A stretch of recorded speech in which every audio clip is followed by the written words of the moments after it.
Hello student, आज का lecture बहुत इंपॉर्टेंट होने वाला है। बिकॉज आज मैं आपको बताऊंगा ये जो बैलेंस शीट होता है जिसके दो पार्ट होते हैं, एसेट्स और लायबिलिटीज, इसका मतलब क्या है, कैसे मैं डिफाइन करूंगा कि ये मेरा एसेट्स है या फिर ये मेरी लायबिलिटीज है। और उसके बाद मैं आपको बताऊंगा ये जो एसेट्स होते हैं ना, ये दो टाइप के होते हैं, non current and current asset. इसको क्लासिफाई कैसे करेंगे।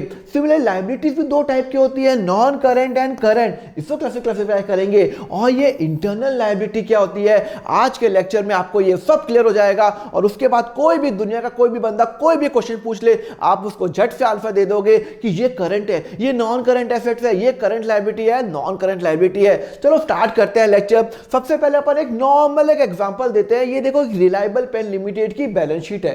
तो बैलेंस शीट है ना, एक स्टेटमेंट होता है, ये कभी भी अकाउंट नहीं होता है। यस, एक बात ध्यान रखना, बैलेंस शीट अकाउंट नहीं होता, ये एक स्टेटमेंट होता है जो कि बताता है आज मेरे पास क्या क्या चीजें हैं। तो ये जो बैलेंस शीट है ना, ये 31 मार्च को बनी हुई है रिलायबल पेन लिमिटेड की। तो 31 मार्च 2022 को रिलायबल के पास टोटल जो एसेट्स है 10 लाख के हैं और टोटल जो लायबिलिटीज है 10 लाख की है। और इसने ये क्लासिफाई भी किया है करंट और नॉन करंट। तो सबसे पहले अपन ये जान लेते हैं ये एसेट्स क्या होते हैं, व्हाट आर द एसेट्स। तो देखो, एसेट्स जो होते हैं वो चीज होती है जो मेरी प्रॉपर्टी है, जो मेरे नाम पे है, जिस पे मेरा हक है। जैसे कि मेरे पास एक लैपटॉप है, वो मैंने अपने नाम पे बिल कराया है, तो वो मेरी प्रॉपर्टी है, तो वो मेरा एसेट है। मेरे नाम पे एक बिल्डिंग है, तो वो मेरा एसेट है। मेरे नाम पे एक लैंड है, फर्नीचर है, मशीनरी है, वो सब क्या है, मेरा एसेट है। ये स्मार्ट बोर्ड ये मेरे नाम पे है,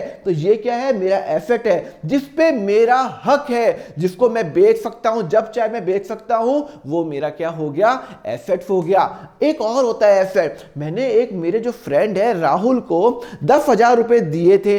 अब वो 10,000 रुपए दिए हुए, अब मुझे उससे वो पैसे लेने, फ्री में तो दिए नहीं, उसको उधार दिए थे। तो अब जब मुझे राहुल से वो 10,000 रुपए लेने हैं, अभी तक आए नहीं है, मुझे उससे पैसे लेने हैं, तो ये भी मेरा एसेट है। तो चलो डेफिनेशन पे चलते हैं।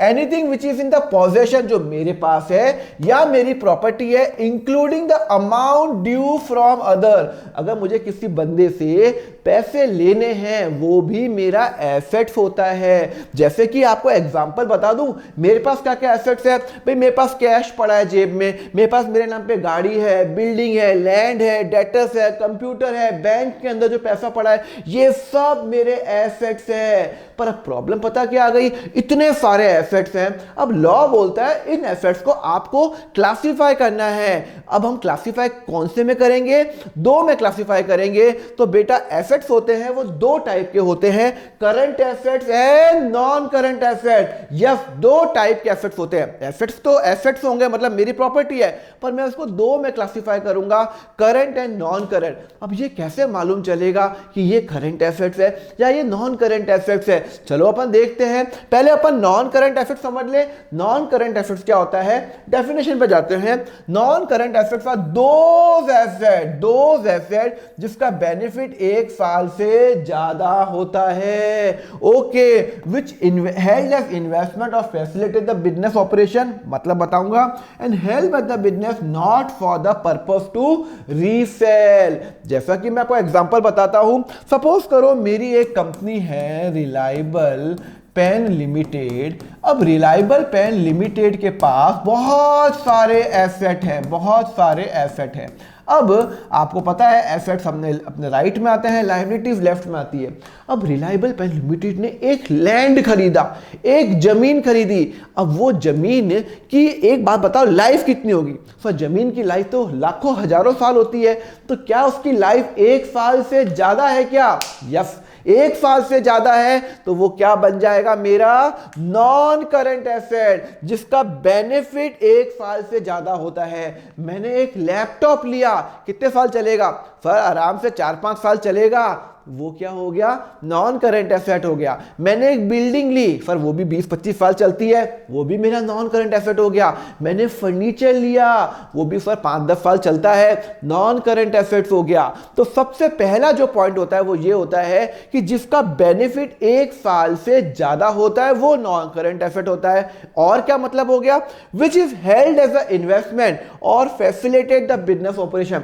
मेरे पास, मैं हूं कंपनी, मेरे पास अभी बहुत सारा पैसा पड़ा है, क्या करूं, पैसा जेब में रखूं क्या, नहीं है, सोचा यार एक है ना बिल्डिंग खरीद लेता हूं। अब बिल्डिंग मैंने क्यों खरीदी, क्योंकि उसके अंदर मुझे बिजनेस करना है या मुझे एज अ इन्वेस्टमेंट के लिए, मुझे पैसा घर पे नहीं रखना, मुझे कहीं इन्वेस्ट करना है जिससे मेरा पैसा ग्रो करे। तो यहां पे हेल्ड एज अ इन्वेस्टमेंट, अगर मैंने इन्वेस्टमेंट के लिए लिया कि हाँ चलो मैं इन्वेस्टमेंट में ये खरीद रहा हूं एज अ इन्वेस्टमेंट तो है, या फिर मैं वहां पे बिजनेस करूंगा, वहां पे मैं फैक्ट्री लगाऊंगा, तो ये भी तो मेरा एसेट हुआ। तो building, land, furniture, plant and machinery, ये व्हीकल, ये सब की लाइफ 1 साल से ज्यादा है और मैं एक्वायर क्यों करता हूं, मेरा इंटेंशन है कि एज अ इन्वेस्टमेंट रखूं या to facilitate the business operation. अच्छा, तीसरी कंडीशन क्या है, which is held by the business not for the purpose to resale. देखो मेरा इंटेंशन है ना लैंड, बिल्डिंग, फर्नीचर रखने का, इसलिए नहीं है, मैंने फर्नीचर अपने कंपनी में इसलिए नहीं खरीदा कि भाई मैं उसको 2 दिन बाद बेच दूंगा, नहीं, मेरा इंटेंशन है फर्नीचर चाहिए भैया, मेरी फैक्ट्री में लोग आएंगे बैठेंगे, क्लाइंट आएंगे, कहां बैठेंगे, तो मेरा इंटेंशन है कि वहां पे लोग आए बैठे, मतलब मेरा इंटेंशन उसको बेचने का कतई नहीं है। अभी इंटेंशन क्या है, उसको मेरे फैक्ट्री में रहना चाहिए। तो मैंने land, furniture, building, vehicle, intention मेरा उसको बेचने का नहीं है, यूज करने का है, तो वो सब हो जाते हैं मेरे नॉन करंट एसेट। तो नॉन करंट एसेट्स के डेफिनेशन में क्या क्या आएंगे, लैंड, एक साथ लाइफ, बिल्डिंग, व्हीकल, गुडविल, ये गुडविल क्या होता है अभी बताता हूं, मशीनरी, फर्नीचर, कंप्यूटर, ट्रेडमार्क, इन सब की लाइफ 1 साल से ज्यादा है। ओके, पर सर एक बात बताओ, अब ये नॉन करंट एसेट्स को भी हम डिवाइड करेंगे 2 के अंदर, यस, नॉन करंट एसेट्स को भी 2 में डिवाइड करेंगे। हैं, पहले तो मैंने एसेट्स को डिवाइड किया 2 में, करंट एंड नॉन करंट। अभी मैं नॉन करंट को भी 2 में डिवाइड कर रहा हूं। सर क्या क्या डिवाइड करोगे बताओ ना, एक हो गया टेंजिबल और एक हो गया इनटेंजिबल। ये टेंजिबल किस चिड़िया का नाम है, देखो टेंजिबल वो एसेट होते हैं जो मुझे दिखते हैं, जिसको मैं टच कर सकता हूं, जैसे कि लैंड है, जमीन है, मैंने खरीदी, नॉन करंट एसेट है, 1 साल से ज्यादा लाइफ है, क्या मैं उसको टच कर सकता हूं, यस सर टच कर सकते हो। बिल्डिंग को टच कर सकता हूं, यस सर टच कर सकते हो। मशीनरी को टच कर सकता हूं, स्मार्ट बोर्ड, हां सर टच कर सकते हो ना। कैमरा टच कर सकता हूं, जिसको मैं टच कर सकता हूं वो होता है मेरा टेंजिबल एसेट। समझ में आया, अच्छा सर जिसको मैं टच कर सकता हूं वो टेंजिबल एसेट। तो सर ये इनटेंजिबल क्या होता है, टेंजिबल हमें आ गया व्हीकल, बिल्डिंग, लैंड, सबको टच कर सकता हूं, बट ये इनटेंजिबल क्या होते हैं, जिनको मैं टच नहीं कर सकता, जिसको मैं सिर्फ फील कर सकता हूं। हैं सर ये क्या बात हो गई, टच नहीं कर सकता, ये क्या कोई मतलब उसने कोई गैजेट पहना हुआ है कि मतलब वो गायब ही हो जाता है, नहीं, गैजेट वैजेट नहीं पहना हुआ, ये एक तरह से एसेट्स होते हैं, हमें दिखते नहीं है पर हमें फील होता है। सर क्या, एक बात बताओ ना, ये पेन है, ये पेन मैं बोलूंगा खरीद लो, कोई ब्रांड नेम नहीं है, इस पे कुछ भी नहीं लिखा हुआ,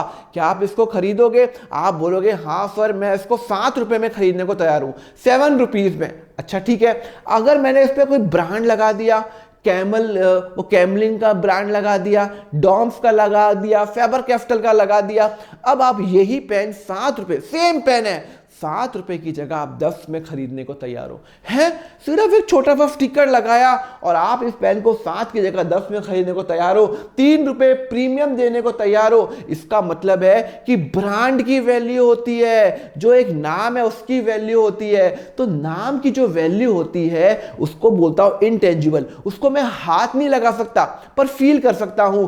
आज जैसे ब्रांड है, कैडबरी है, मैगी है, ये सब क्या है, एक ब्रांड है, और जो ब्रांड की एक वैल्यू होती है, एप्पल है, वीवो है, इन सब की एक वैल्यू होती है, ये सिर्फ मैं फील कर सकता हूं, इसको मैं टच नहीं कर सकता। क्या मैं टच कर सकता हूं कि भाई आज वीवो की वैल्यू इतने करोड़ है या एप्पल की वैल्यू इतने करोड़ है, मैं फील कर सकता हूं हाँ एप्पल का एक नाम है। अब उस नाम की वैल्यू क्यों हो सकती है 10,000 करोड़, 1,00,000 करोड़। ये जो एक वैल्यू है, यहां पे मैंने लिख दिया कैमलिन, इसकी वैल्यू कितनी हो सकती है 1,000 करोड़, 500 करोड़, 100 करोड़। ये मैं फील कर सकता हूं, उसको मैं टच नहीं कर सकता। जो दिखता नहीं है पर मैं फील कर सकता हूं, उसको बोलता हूं इंटेंजिबल। तो इंटेंजिबल दो asset which do not have a physical existence and it can not be seen, thus cannot be seen or felt. Value of intangible is based on the benefit of facility available, for example goodwill। तो पहला मैंने example आपको दिया goodwill नाम का, दूसरा example दिया trademark. ये जो मैकडोनाल्ड का ये जो होता है ना, ये जो फ्रेंच फ्राइज का ये जो रैपर, ये जो पैकेट है, ये जो डिजाइन है, ये सिर्फ मैकडी बना सकता है। ये डिजाइन परफेक्ट, ये डिजाइन, तो ये भी उसने ट्रेडमार्क लिया हुआ है। अगर मुझे ऐसा डिजाइन बनाना है ना, तो मुझे मैकडी को सपोज करो 1,000 करोड़ पे करने पड़ेंगे। मतलब अगर मैं मैकडी हूं तो मेरे पास एक डिजाइन मैंने बना दिया, उस डिजाइन की वैल्यू 1,000 करोड़ रुपए है, मेरा एसेट है। हाँ लॉन्ग टर्म है, लाइफ 1 साल से ज्यादा है, एंड ये मैं टच नहीं कर सकता। ये जो एसेट की जो डिजाइन है मैं देख सकता हूं, पर मैं फील कर सकता हूं, बट आई कैन नॉट, मतलब मैं इसको टच नहीं कर सकता। ओके, कॉपीराइट्स है, मैंने बुक बनाई, अब आपके बुक बना के उसको जीरोक्स बना के बेचने लग जाओगे? नहीं, आपको मेरी परमिशन लेनी पड़ेगी। तो ये भी मेरा एसेट्स हो गया। तो ये जो लैंड बिल्डिंग को तो मैं टच कर सकता हूं, इसको मैं टच नहीं, इसको मैं फील कर सकता हूं। कॉपीराइट्स हो गए, पेटेंट हो गए, तो ये सब क्या हो गए इंटेंजिबल एसेट्स हो गए। ठीक है, चलो आपको करंट एसेट्स का तो मालूम चल गया। नॉन करंट एसेट्स दो टाइप के होते हैं, एक करंट, एक टेंजिबल और एक इंटेंजिबल। अब अपन आते हैं करंट एसेट्स। करंट एसेट्स क्या होते हैं? देखो ये एग्जांपल रिलायबल पेन लिमिटेड ने करंट एसेट्स में ये सब लिखा हुआ है। नॉन करंट तो मैंने बता दिया, land, building, furniture, vehicle, investment, जिसकी लाइफ 1 साल से ज्यादा होती है। तो what are current asset? Benefit accrued less than 1 year, जो क्विकली कन्वर्ट हो जाते हैं, which are management would want to convert into cash within 1 year and which are meant for sale. Sir मतलब समझाओ, मेरी जो एसेट जिसकी value, जिसकी लाइफ 1 साल से पहली बात तो कम है, वो मेरा करंट एसेट है। दूसरा, जिसको मैं कैश में क्विकली कन्वर्ट कर सकता हूं, फटाफट कैश में कन्वर्ट कर सकता हूं, वो मेरा करंट है। एग्जांपल बताओ ना, मेरी जेब में कैश पड़ा हुआ है, वो करंट एसेट है, बिकॉज कैश तो कैश में कन्वर्टेड है। मेरे पास एक बैंक में पैसा पड़ा हुआ है 5 लाख रुपए, तो क्या मैं उसको क्विकली कैश में कन्वर्ट कर सकता हूं? यस सर, तो वो भी मेरा क्या हो गया करंट एसेट। उसकी लाइफ, सर कैश की लाइफ तो हजारों साल होती है, हाँ उसकी लाइफ हजारों साल होती है, बट यहां पे मैं लाइफ की बात नहीं कर रहा हूं, यहां पे मैं सबकी बात कर रहा हूं, जिसको मैं कैश में क्विकली कन्वर्ट कर सकता हूं अपने बिजनेस के अंदर, वो करंट है। तो यहां पे सबसे इंपॉर्टेंट है which was the management want to convert into the cash within 1 year. मैं आपको एक और एग्जांपल देता हूं। सपोज करो कि मैंने ये पेन बेचता हूं, मैंने ये पेन बेचा, मेरे फ्रेंड आकाश को बेचा। अब वो जो आकाश को मैंने ये पेन बेचा 1 लाख रुपए में, कितने में बेचा? 1 लाख रुपए में। अब उसने मुझे 70,000 तो आज पे कर दिए, 70,000 तो उसने मुझे पे कर दिए, कैश आ गया, वो मेरा करंट एसेट हो गया। 30,000 रुपए उसने कहा मैं दीपक तेरे को बाद में दूंगा। मैंने कहा कब देगा? उसने कहा बाद में दूंगा। एक बात बताओ, मेरा जब मैं कोई सामान बेचता हूं तो मेरा जो पैसा है वो कब तक आ जाएगा? सर 2 दिन, 4 दिन, 2 महीने, 3 महीने, मैक्सिमम साल भर। भाई साहब मैं बिजनेस कर रहा हूं, तो जब मैं बिजनेस करता हूं तो मुझे जो पैसा है वो इमीडिएट आना चाहिए या फिर 2-3 महीने में आ जाना चाहिए। तो अगर मैं किसी को सामान बेच रहा हूं तो पैसा 2-3, 1-2 महीने में आ जाएगा। आप कोई भी दुकानदार को पूछ लेना, आप जब किसी को सामान बेचते हो और उसने पैसे नहीं दिए तो वो पैसा आप कब तक एक्सपेक्ट करते हो? वो बोलेगा 1-2 महीने में, 4 महीने में, साल भर के अंदर।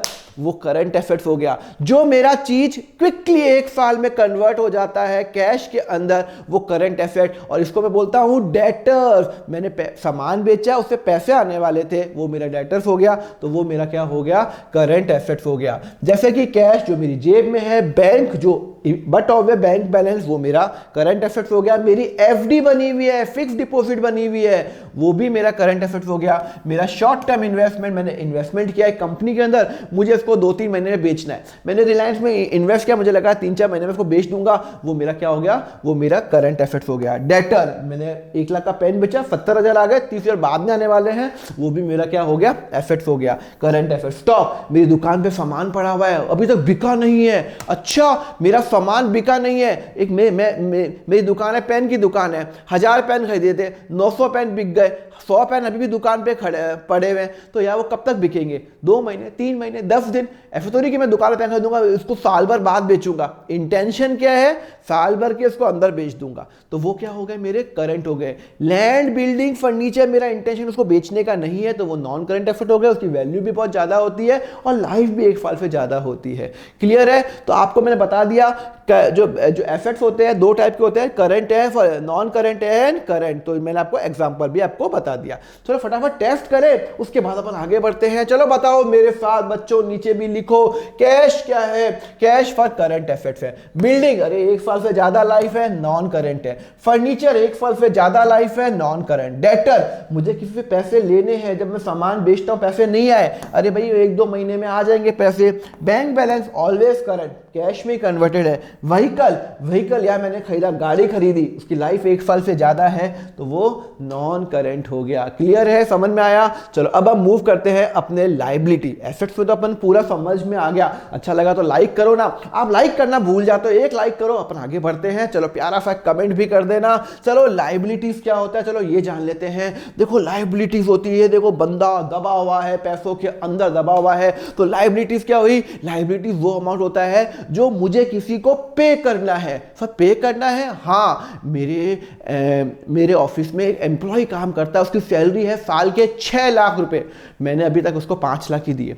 साल भर उसने काम किया, मैंने उसको 5 लाख ही दिए, तो फिर क्यों 1 लाख अभी आपने दिए नहीं? 1 लाख मेरे पास पैसे नहीं थे, मैंने कहा मैं तेरे को बाद में दे दूं क्या? हाँ बाद में दे दो ना सर, कोई प्रॉब्लम नहीं है। तो एज ऑन 31 मार्च 2022 मुझे उसको 1 लाख रुपए पे करने हैं, मेरी लायबिलिटी है। जब मुझे किसी को पैसा पे करना होता है तो वो बन जाती है मेरी लायबिलिटी। बात समझ में आ गई? तो लायबिलिटी जो मुझे किसी को देना है। मैंने एक बैंक से लोन लिया 5 लाख का, तो क्या वो मुझे फ्री में दे रहा है? नहीं, वो वापस लेगा। तो वो जो पैसा जो मेरे पास आया, अल्टीमेटली मुझे वो पैसा वापस देना है बैंक को 2 साल बाद, 3 साल बाद, तो वो मेरी क्या हो गई? लायबिलिटी हो गई है। क्लियर है? तो liability mean amount owned by the business to other, जो मुझे लोगों को पे करना है। अब होता क्या है, लायबिलिटी जो होती है ना, ये देखो ना, ये देखो, ये रही लायबिलिटी।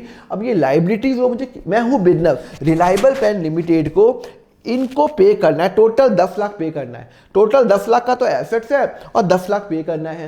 तो अब ये 10 लाख है ना, इसको भी अपन बाइफर्केट करेंगे, एक करेंगे इंटरनल और एक करेंगे एक्सटर्नल। एक इंटरनल और एक एक्सटर्नल। सर इंटरनल एक्सटर्नल मतलब? इंटरनल लायबिलिटी मतलब जो बिजनेस को अपने मालिक को देनी है, मेरे साथ रिपीट करो, जो बिजनेस को अपने मालिक को देनी है, ओनर को देनी है, वो इंटरनल लायबिलिटी। अगर रिलायंस को कोई भी पैसा अपने मालिक मुकेश अंबानी जी को देनी है तो वो इंटरनल लायबिलिटी, बिकॉज वो उनके मालिक है, ओनर है, जिनको फायदा नुकसान होता है वही मालिक होते हैं। तो यहां पे इंटरनल लायबिलिटीज का मतलब है वो, अगर मुझे अपने मालिक ओनर को कुछ पे करना है तो वो इंटरनल लायबिलिटी हुई है। क्लियर है? आपको समझ में आया? तो what is internal liability? Internal liability toward the owner, जो बिजनेस का मालिक है उसको पे करना है, उसको मैं बोलूंगा इंटरनल लायबिलिटी। और उसको मैं एक और वर्ड यूज करता हूं, कैपिटल, जो बिजनेस में पैसा लगाता है। तो अगर रिलायंस में मुकेश अंबानी जी ने 10 करोड़ रुपए लगाए, तो अगर मैं रिलायंस इंडस्ट्री की अकाउंटिंग कर रहा हूं, तो ये जो 10 करोड़ है मुकेश अंबानी जी ने दिए, ये मुझे उनको, अगर कल कुछ भी रीजन से कुछ भी होता है तो मुझे ये पैसा उनको वापस देना है। ये पैसा मैंने उनसे लिया है बिजनेस करने के लिए। रिलायंस इंडस्ट्री ने मुकेश अंबानी जी का 10 करोड़ रुपए लिया है बिजनेस करने के लिए। अल्टीमेटली ये 10 करोड़ हमें वापस करने हैं मुकेश अंबानी जी को। ओके, समझ में आ गया? तो इंटरनल लायबिलिटी जो मुझे अपने ओनर को पे करनी है। तो फिर ये एक्सटर्नल लायबिलिटी क्या होती है? जो मुझे ओनर के अलावा किसी और को पे करनी है। जैसा कि मैंने आपको बताया था, मेरे यहाँ पे एक एम्प्लॉय काम करता है, 6 लाख सैलरी, 5 लाख दिए, 1 लाख देना बाकी है ना, वो मेरी एक्सटर्नल है, वो आउटसाइडर है। बैंक से लोन लिया 5 लाख का, अरे 10 लाख का लोन लिया, अभी तक पे नहीं किया, पे करना है, वो एक्सटर्नल लायबिलिटी है। जो मेरा मालिक नहीं है उसके अलावा किसी और को पे करना है, वो मेरी एक्सटर्नल लायबिलिटी है। एक्सटर्नल लायबिलिटी भी 2 टाइप की होती है, current and non current liability. चलो भाई, current liability non current liability क्या होती है? देखो ना, ये लायबिलिटी लिखी हुई है, इंटरनल एक्सटर्नल करंट। अब एक्सटर्नल के दो पार्ट है, करंट एंड नॉन करंट। ये करंट नॉन करंट क्या होता है? चलो पहले अपन नॉन करंट समझ लेते हैं। नॉन करंट लायबिलिटी वो लायबिलिटी होती है which is payable after 1 year from the balance sheet date. अच्छा, मतलब जैसे लॉन्ग टर्म लोन, मैंने एक लोन लिया, बैंक से लोन लिया, सपोज करो मैंने लोन लिया 10 लाख का, मैंने लोन लिया 10 लाख का। अब ये जो 10 लाख का जो लोन है, ये मुझे बैंक ने दिया। मैंने ये लोन लिया, सपोज करो मैंने लिया ये 1/5/2021 को लिया। ओके, अब मुझे ये लोन कब पे करना है? मुझे पे करना है ये 10 साल बाद पे करना है, 31 को पे करना है, 1/5/31 को पे करना है। तो इसका मतलब है कि जब मैं बैलेंस शीट बनाऊंगा 31 मार्च 2022 की बनाऊंगा, तो मेरी लाइबिलिटीज में ये जो पैसा है ये मुझे 1 साल के अंदर पे करना है क्या? नहीं सर, आपको ये पैसा 10 साल बाद पे करना है, मतलब 1 साल के बाद पे करना है। यस सर, तो ये नॉन करंट लायबिलिटी, जो पैसा मुझे 1 साल के बाद पे करना है वो होता है नॉन करंट लायबिलिटी। समझ में आया? चलो एक इसी का एक एग्जांपल देता हूं। दूसरा एग्जांपल, मैंने बैंक का लोन लिया 10 लाख का। बैंक ने कहा हर साल आपको 1 लाख रुपए की किस्त देनी है, EMI देनी है, पूरे साल का 1 लाख रुपए देना है हर साल। मतलब 10 साल का लोन लिया, 10 साल का, तो मुझे अगले 1 साल में 1 लाख पे करना है, फिर नेक्स्ट ईयर 1 लाख, फिर 10 साल में पे करना है। अब एक बात बताओ, मेरी जो लायबिलिटीज है लॉन्ग टर्म कितनी हुई है? Long term non current liabilities कितनी हुई है? नॉन करंट कितनी हुई है? सुनो, मुझे 1 साल में कितना पे करना है सर? अगले 1 साल में हर साल 1 लाख पे करना है। तो एज ऑन दिस डे 31 मार्च 2022 मुझे अगले 1 साल के अंदर 1 लाख पे करना है। हाँ, तो अगर मुझे 1 साल में 1 लाख पे करना है तो वो मेरी करंट लायबिलिटी हो गई है, और 1 साल के बाद मुझे 9 लाख पे करना है। 10 लाख का लोन लिया, टोटल हर साल 1-1 लाख पे करना है, तो अगले 1 साल 31 मार्च 2022 को मुझे अगले 1 साल में 1 लाख रुपए पे करना है, तो वो मेरी करंट लायबिलिटी हो गई है। और 1 साल के बाद मुझे टोटल 9 लाख पे करने हैं, तो मेरी वो नॉन करंट लायबिलिटी हो गई है। क्लियर है? तो नॉन करंट लायबिलिटीज में ये होता है। तो ये होगा यहां पे, अगर मैं रिलायबल पेन की बात करूं तो देखो नॉन करंट लायबिलिटीज ये 5 लाख है, इसका टोटल 5 लाख है, ठीक है ना, एग्जाम्पल के लिए। तो फिर ये करंट लायबिलिटीज क्या होती है? जो मुझे 1 साल के अंदर विद इन 1 ईयर अगर मुझे पे करना है, तो वो मेरी करंट लायबिलिटी हो जाती है। जैसा कि मैंने आपको एग्जांपल बताया कि मैंने बैंक से लोन लिया 10 लाख का, 1 लाख अगले 1 साल में पे करना है, तो वो मेरी क्या हो गई? करंट लायबिलिटी हो गई 1 लाख रुपए, और 9 लाख नॉन करंट हो गई। मेरे एक एम्प्लॉय ने काम किया, उसकी सैलरी है 6 लाख रुपए, मैंने उसको 5 लाख ही पे किया, तो मुझे उसको 1 लाख पे करना है ना। तो उसको कब पे करना है? 1-2 दिन, 5 दिन, 2 महीने? अरे इमीडिएट पे करना है मुझे, तो उसको पेमेंट तो मेरा ड्यू हो गया ना, वो मेरी करंट लायबिलिटी है। जो पेमेंट मेरा ड्यू हो गया, या जो अगले 1 साल में मुझे किसी आदमी को या किसी पर्सन को पे करना है, वो मेरी करंट लायबिलिटी हो जाती है। जैसा कि अगर मेरे एम्प्लॉय कोई काम करता है, उसको मैंने पैसे नहीं दिए, तो मुझे उसको इमीडिएट पे करना है या अगले 1-2 महीने में पे करना है। शॉर्ट टर्म मैंने लोन लिया, मैंने बैंक से लोन 2 लाख का लिया अगले 6 महीने के लिए, तो 6 महीने के अंदर मुझे उसको पे करना है, तो वो मेरी करंट लायबिलिटी हो जाएगी। क्रेडिटर, मैंने ये पेन बनाया, और पेन बनाने के लिए मैंने इंक खरीदी मुंबई से 5 लाख की इंक खरीदी, मैंने उसको 3 लाख ही पे किया है, तो 2 लाख मुझे पे करना है ना। हाँ, तो ये वो पे कब तक करना है? 1-2 दिन, 2 महीने, 3 महीने? अरे यार, बिजनेस के अंदर मेरा जो क्रेडिट पीरियड होता है वो 2-3 महीने का होता है। तो भाई मैंने 5 लाख की खरीदी, 3 लाख पे कर दिए, 2 लाख फ्यूचर में पे करूंगा, लायबिलिटी बन गई, लायबिलिटी करंट लायबिलिटी हो गई, बिकॉज मुझे अगले 1 साल के अंदर उसको पे करना है। समझ में आ गया? चलो एक टेस्ट लेते हैं ना, देखते हैं कि हमें ये टेस्ट आता है क्या। क्रेडिटर्स क्या होते हैं? क्रेडिटर्स जो मैं खरीदता हूँ सामान, अपने बिजनेस के लिए खरीदता हूँ, जो मैं प्रोडक्ट बनाता हूँ उसके लिए खरीदता हूँ, अगर उसका मैंने पैसा नहीं दिया, तो बट क्रेडिटर्स मेरे हमेशा करंट होते हैं। जब मैं कोई बिजनेस करता हूं, मुझे इमीडिएट पे करना होता है। ओके, डिबेंचर लॉन्ग टर्म होता है, हमेशा लॉन्ग टर्म, जो मैं लोन लेता हूं लोगों से, अभी आपको बाद में मालूम चलेगा। सैलरी, अरे यार सैलरी मुझे इमीडिएट पे करनी होती है अगले 1 साल के अंदर, तो एक करंट होगा। Loan payable after 1 year, non non current. Loan payable with in 1 year, current 1 साल के अंदर पे करनी है। ओनर का कैपिटल जो बिजनेस में जो मालिक का पैसा है वो कैपिटल में जाएगा, ना कि नॉन करंट और करंट लायबिलिटीज के अंदर। लेक्चर अच्छा लगा क्या यार? अच्छा लगा तो एक लाइक जरूर करके जाओ, प्यारा सा कमेंट जरूर करो, जिससे यूट्यूब एल्गो को मालूम चले अच्छा लेक्चर है और लोगों को वो दिखाएगा। अब हम पढ़ेंगे नेक्स्ट लेक्चर में एक्सपेंडिचर क्या होते हैं। एंड जब सब्सक्राइब आप कर लोगे, सब्सक्राइब करते हो मुझे मोटिवेशन मिलता है, तो yes do subscribe and yes you can join my group over there. WhatsApp group भी है, टेलीग्राम ग्रुप भी है, ज्वाइन कर लेना। accountfunda.com पे जाओ, पूरा कोर्स अवेलेबल है 11th और 12th का, बहुत सारे बच्चों ने लिया हुआ है। एंड जस्ट जाते जाते एक सब्सक्राइब और एक लाइक का बटन जरूर दबा देना। So thank you very much. अब हम मिलेंगे नेक्स्ट लेक्चर में। Till then have a nice day, take care.